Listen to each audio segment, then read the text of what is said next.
Chasing Miquella through the strange portal connected to his hollowed-out cocoon and oddly elongated corpse, I followed Ranni's last living sibling into the land of shadow.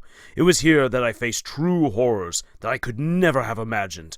Since getting isekai'd into the lands between, I had suffered countless deaths, and many of them were embarrassing, painful, and ghastly. But coming to these strange realms, I found myself completely out of my depths when pitted against ancient powers locked in an even longer, more brutal war of extermination. Hidden within the shadow of the Erdtree, I discovered Queen Marika's origins and blood-soaked past.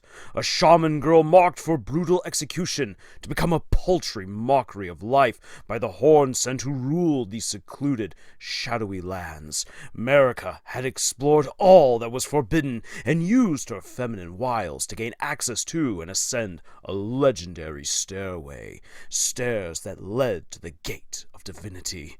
In many ways, I retreaded her path to godhood while chasing after Miquella. As it turned out, Ranni's remaining sibling was far from the kind figure that had supposedly been trying to unite and heal the world. He was pursuing his own corrupted goals of becoming a god that could subjugate all the people across his mother's empire and far beyond, bringing them into a utopia where they would be blissfully in love with him and smothered in his compassion, robbed of all identity and autonomy. However, this was no easy quest. I was outmatched in a world nearly as large as the lands between, filled with far stronger undead dragons, warriors wielding legendary magic, and soldiers battle-hardened with centuries of combat experience and made murderous by their divinely mandated quest for revenge on Marika's behalf. The land of shadow was consumed with so much death that ghostly figures and gravestones overran the entire landscape. And here in this world were more of Ranni's relatives. Her half-brother Mesmer, who had taken on the task of eliminating his mother's enemies, and her aunt on Renala's side, who had pledged herself to Mesmer. However, they were of little consequence to Ranni's schemes, for they were magically sealed within these haunted realms, unable to escape by Marika's own divine mandate. Miquella, on the other hand, was not so encumbered. And he wasn't alone either. Miquella the Kind had beguiled and brought to him many champions who had served under his siblings. Their original purpose had been to ensure that he conquered all the peoples he needed to pull off his grand designs surrounding the Erdtree, and then his ultimate ascension to godhood itself. Critical to this was acquiring a host for General Radahn's spirit after I had killed him during the Radahn festival. As it turned out, I had unwittingly played into Miquella's plans all along, by saving his chosen consort from madness through death, and then procuring a host by murdering his half-brother Mohg. But while I had played my way right into the demigod's hands, his brainwashed acolytes ended up becoming companions in my quest across the war-torn land of shadow. They aided me in navigating the ruins of the ancient war of extermination, discovering the sites of the mysterious Saint Trina, taking down some of Mesmer's greatest champions, and ultimately uncovering exactly what Miquella was up to.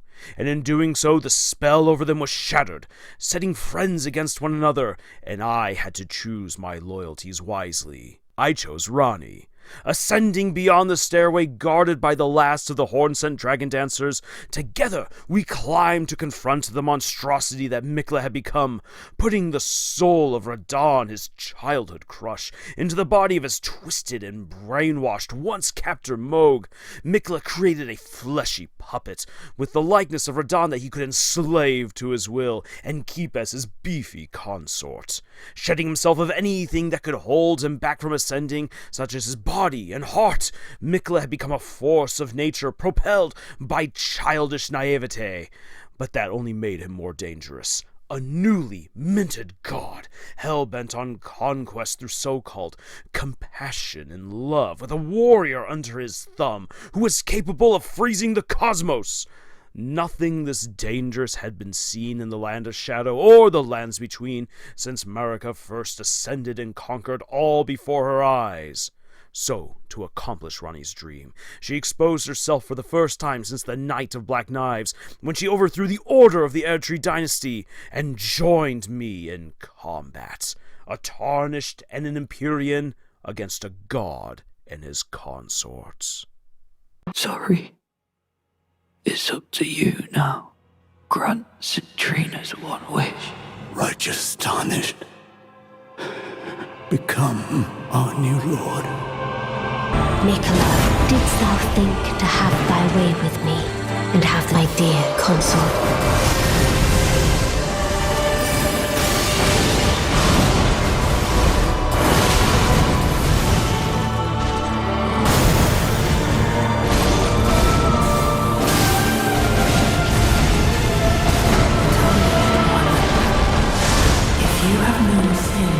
If you grieve for this world, then yield the pathway to us. I have spoken, away from my sight.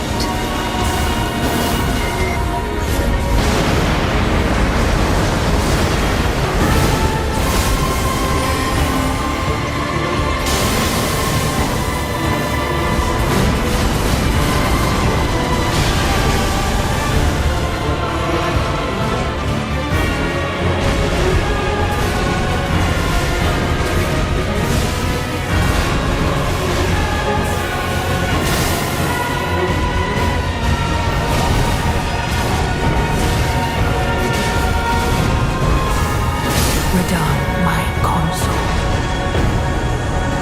Let us go together. Miquella vanquished and sucked up into the ether, and Radahn and Mohg in the ground for good! Ranni vanished once more to avoid the retribution that would now come from the people of Nokron, now that their treacherous once ally had revealed herself, and of course the remnants of the Erdtree dynasty would not rest either. Although Queen Marika had not shown herself during any of this upheaval, nor had her champion and consort Radagon taken to the battlefield, events were now in motion. A blade of Marika's was hiding in plain sight, and ready to pounce. Furthermore, whispers were sweeping up from the coasts of the lands between, that another great champion had arrived to seize control and bring order and balance to the lands between. And who knew when the greater will would finally move its full weight and strength to crush Ranni for betraying it. It was time for me to follow Melena's last great bit of advice and seek the destruction of the Erdtree itself. Hello again, old friend. Allow me a moment to converse with you. You were unable to enter the Erdtree, no? Prevented by the mantle of barbs. The thorns are impenetrable, a husk of the Erdtree's being that spurns all that exists without. The only way to stand before the Elden Ring and become the Elden Lord is to pass the thorns. My purpose serves to aid in that very act. So I'd like you to undertake a new journey with me to the Flame of Ruin, far above the clouds, upon the snowy mountaintops of the giants. Then I can set the Erdtree aflame and guide you down the path to becoming Elden Lord. Alright, I know there's more to the story that you all want, but you've been silent this whole time. What's up with you guys?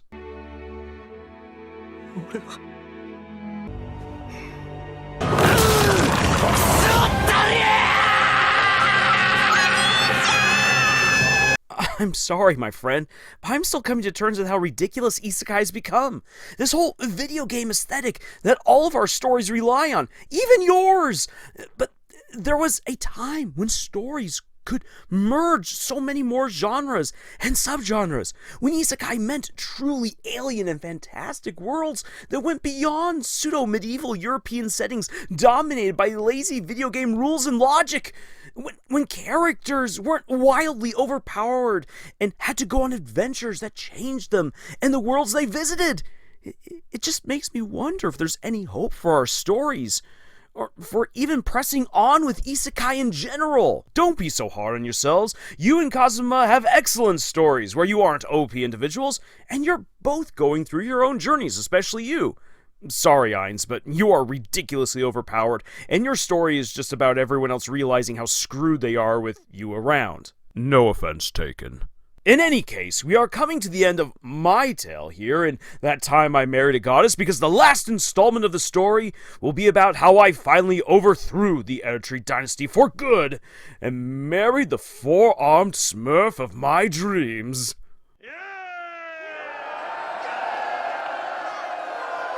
Hi there everyone, Lars here from Camille's Harem, not just a podcast for novice writers by novice writers, but also a YouTube channel by novice writers for novice writers. Because writing is an adventure, it's more fun with friends, and this was indeed the penultimate episode for that time I married a goddess. And to wrap up this particular episode, I want to talk about a little bit of what I believe the Shadow of the Erdtree was missing.